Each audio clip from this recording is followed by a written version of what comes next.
If you've ever driven through rural France, you've no doubt seen them. Those derelict buildings covered with brambles and ivy, sometimes with the roof half falling in. But have you ever wondered how they got there? From majestic manor houses overrun with ivy to the small cottage like this one on a back road, just left to abandon. The weird thing is, in France, like many other countries, everyone's talking about the lack of housing. There is an estimated 3.1 million empty properties in rural France.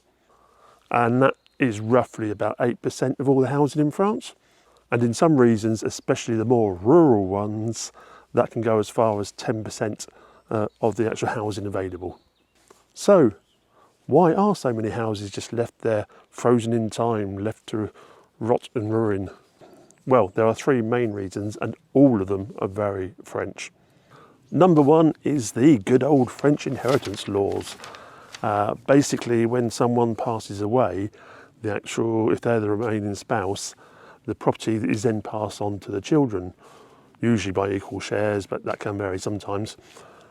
And then those children are free to do what they want with that property.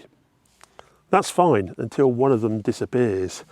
They might have moved abroad to an undeveloped country, they might have joined a sect, might have joined the Foreign Legion, or they might have retreated to an off-the-grid lifestyle somewhere in the back and beyond. And thus, if one of the heirs cannot be contacted, then basically the whole file is frozen. The actual resale of the property is impossible.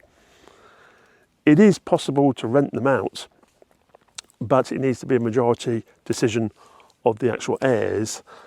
And with French rental laws being as they are, if the house isn't actually in a very good order, then it needs to be built up to spec, and that often causes problems. So 9 times out of 10, it's just left to do its own thing. Especially if you consider a normal house, not this one, a normal house might need about 30,000 spending on it to bring it up to spec. Or this one, for example, probably at least 100. Then we are in a rural area with actual rental prices corresponding to rural areas, so the investment is negative.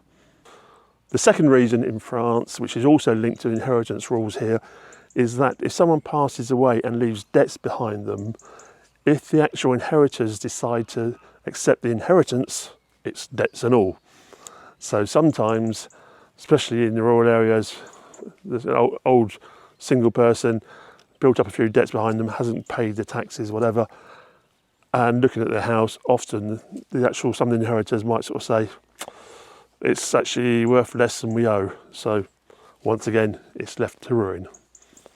And because about 80% of inheritances in France are quite modest, they're usually under a total of 100,000 euros, that's divided between the heirs. Quite often, certain heirs will just refuse their share because the risk is too important. If it's somewhere like this, for example, totally overgrown, middle of the countryside, a lot of work needed on it. As it is, it's probably worth about 30, 40,000 euros, if that. Once renovated, it's probably worth about 150, possibly 200. But the thing is, you've got about 150,000 euros of work to be done on it, if not more. And the third reason, which I quite often see, is the forgotten family home. They reckon there's about 3.7 million second homes in France, which is roughly about 10% of the housing stock. And they reckon about 10% of those is owned by someone outside of the country. Sometimes I see these houses which are perfectly livable, completely overgrown. Well, when I say perfectly livable, might need to have a few broken windows, that sort of thing, but minor works to make them up and running again. And they haven't been to the property for 10, 15 years. Most of them were bought decades ago, and often the actual owners are retired or even pensioners or possibly even passed on.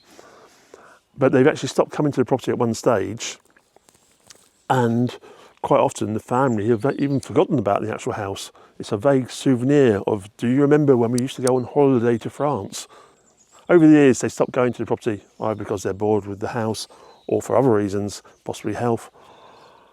But the thing is, the house is still there and quite often in fairly good order. Okay, yes, it might go completely derelict. The roof might start leaking, it might get damp, that sort of thing.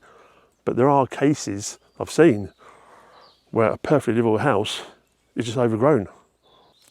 And yet, even a derelict barn could be worth 60,000 euros, 80,000 euros, depending where it is. So next time you're driving through the French countryside and you see a abandoned property, just remember, it's not negligence. And if you are one of those ones who has fond memories of going to your parents' house in France or your grandparents' house in France and wondered what happened about it because you can't remember them actually selling it, then it might be worth talking to either the local mairie or the local estate agent if you have the address. Ask them to do a drive-by and check it out for you. Who knows, you might be sitting on a small fortune. So, as always, if you found this video interesting, don't forget to click the old like button down there. If you want to hear more, click the subscribe button as well. Don't forget the bell while you're at it.